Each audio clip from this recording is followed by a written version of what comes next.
আসাম পুলিশের special DG কি বলেছেন শুনুন।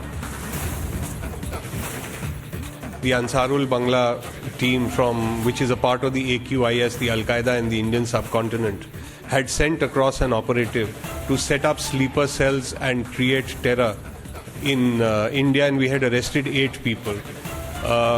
From the 19th till yesterday, their interrogation and unraveling of the links and wires, we pulled at all the leads that we had. Last night we have been able to arrest another 2 people, which I shared with you in the press release. What really concerns us is the kind of warlike stores that have been caught. We will unravel further wires. These people will be investigated. We have found links in other states also, which we are working on. Nobody, and I make that very clear, nobody will be able to hurt either our country or its people, and we are working day and night. A great support and excellent cooperation from both West Bengal police and Kerala police, because Saad Radi, the main conspirator who had come from Bangladesh, was picked up in Kerala, and the central agencies, of course, are on board. They are part of helping us unravel the entire story. As you know, as I said earlier also, we all read in the newspapers, there is a lot of analysis around that the situation in the neighboring countries, both the western neighbor and the eastern neighbor, concerns us. And there are attempts being made from both these sides to create chaos, and this is a clear indication. So yes, it's very clear that these people wanted to create a terror attack and an act, and the kind of material that we found vis-a-vis the explosive, the IEDs, they were for causing major amount of destruction. So yes, there is a threat, and together with all our colleagues in all the agencies and forces, we are working to ensure that such a thing does not happen at all. Assam পুলিশের DG বক্তব্য আমরা শুনলাম। তিনি স্পষ্টতই জানালেন যে West Bengal police এবং কেরল পুলিশের সহযোগিতা দেওয়া হয়েছে এবং এদেরকে গ্রেপ্তার করা হয়েছে। শুধু তাই নয়, এদের যে ভয়ঙ্কর প্ল্যান ছিল সেই বিষয়টাও বিশদে বললেন তিনি। সৈকত, আমাদের প্রতিনিধি এই মুহূর্তে আমাদের সঙ্গে সরাসরি রয়েছেন। সৈকত, আমরা একের পর এক জঙ্গি গ্রেপ্তার হতে দেখছি এবং তাদের ভয়ঙ্কর পরিকল্পনার কথা জানতে পারছি, কিন্তু এই বাংলার মাটিতে দাঁড়িয়ে রাজনৈতিক মহল পাশাপাশি কি বলছে সেটাও নজর রাখার মতো বিষয়। সৈকত, তোমার কাছে কি আপডেট রয়েছে?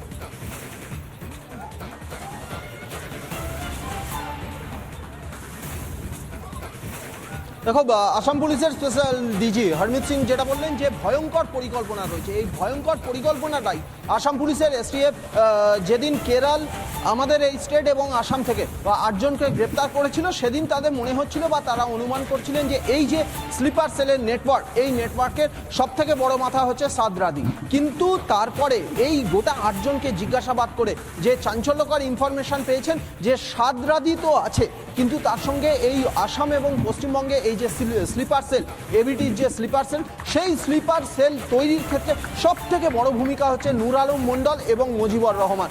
কারণ এই নূর আলম মণ্ডল এবং মুজিবুর রহমান গোটা স্লিপার সেলটা সেট আপ করেছিল, একেবারে কোট অ্যান্ড কোট যেটা সেট আপ করেছিল, এবং এই গোটা স্লিপার সেলটা কন্ট্রোল করতো বাংলাদেশে বসে ফারহান ইশাক, যে কিনা এবিটির যে চিফ জসিমউদ্দিন রহমানি, সেই জসিমউদ্দিন রহমানির অত্যন্ত ঘনিষ্ঠ।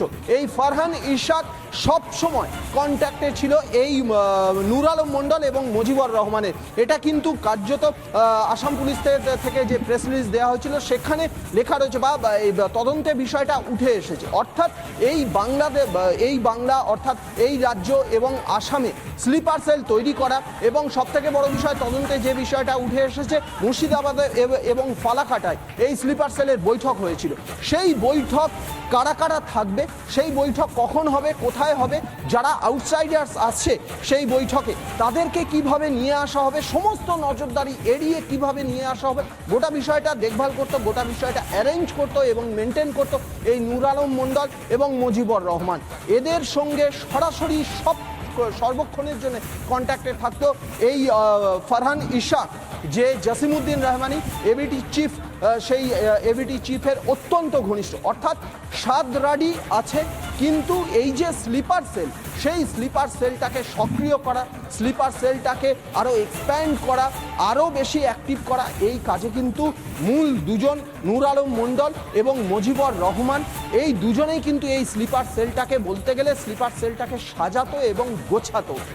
তাই এই দুজনের ভূমিকা অত্যন্ত গুরুত্বপূর্ণ বলে মনে করছে আসাম পুলিশ, এবং আজকে দুজনকে গ্রেপ্তার করেছে, সাবির মৃধা এবং আরও একজনকে গ্রেপ্তার করেছে।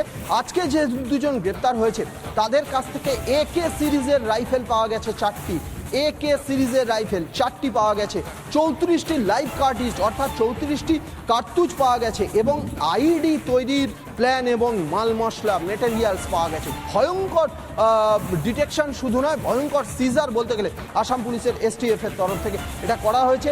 অর্থাৎ ABT এই যে ফারহান ইশরাকের মাধ্যমে ABT যে স্লিপার সেল, সেই স্লিপার সেল আসাম এবং পশ্চিমবঙ্গ ছাড়া আর কোনো স্টেটে এক্সপ্যান্ড করেছে কিনা এই বিষয়টা জানার চেষ্টা করছেন তদন্তকারী আধিকারিক। বেশ, ধন্যবাদ সৈকত। আমরা সৈকত থেকে এখন অব্দি যে আপডেটগুলো পেলাম তা ভয়ঙ্কর, যে ধরনের অস্ত্র তারা মজুত করছিল, যে ধরনের অস্ত্র তারা ব্যবহার করছিল এবং তাদেরকে টার্গেট দেওয়া ছিল অল্প সময়ের মধ্যে সমস্ত স্লিপার সেলগুলিকে অ্যাক্টিভেট করে তাদের যা পরিকল্পনা রয়েছে সেই পরিকল্পনাকে পরপর অ্যাপ্লাই করতে হবে। এবং 2 জঙ্গির থেকে 4টে AK-47 রাইফেল পর্যন্ত উদ্ধার করা হয়েছে। এই হচ্ছে অবস্থা পশ্চিমবঙ্গের। শুভেন্দু অধিকারী রাজ্যের বিরোধী দলনেতা, তিনি কি বলছেন শুনুন একবার। बंगाल में जो सरकार चल रहा है जोंगी का सरकार, सिमी PFI का जो बैन ऑर्गेनाइजेशन है उसका प्रोग्राम में यहाँ का TMC का MP MLA लोग पार्टिसिपेट कर रहा है। এদিকে ফিরহাদ হাকিম রাজ্যের পুর এবং নগরোন্নয়ন মন্ত্রী এবং কলকাতা পুরসভার মেয়র, তিনি এটা অস্বীকার করতে পারেননি যে এ রাজ্যে জঙ্গি ঢুকছে, কিন্তু কে কলকাতায় আসছে, কে কোথায় গ্রেফতার হচ্ছে না হচ্ছে এ বিষয় সম্পূর্ণ নির্লিপ্ত এবং উদাসীন। কলকাতা পুরসভার মেয়র হয়ে এ রাজ্যের মন্ত্রী হয়ে এতটা নির্লিপ্ত কি করে থাকতে পারেন, দেখুন কি বলছেন তিনি। এগুলো কিচ্ছু নয়। এখন বাংলাদেশে যেহেতু অনেক রকম ক্রিমিনালদের ছেড়ে দিয়েছে এই সরকার, অ্যাকচুয়ালি নাও দি একটা কান্ট্রি অফ হুলিগেন্স, তারা তাদের ছেড়ে দিয়েছে এখন সব থেকে কাছে এখানে।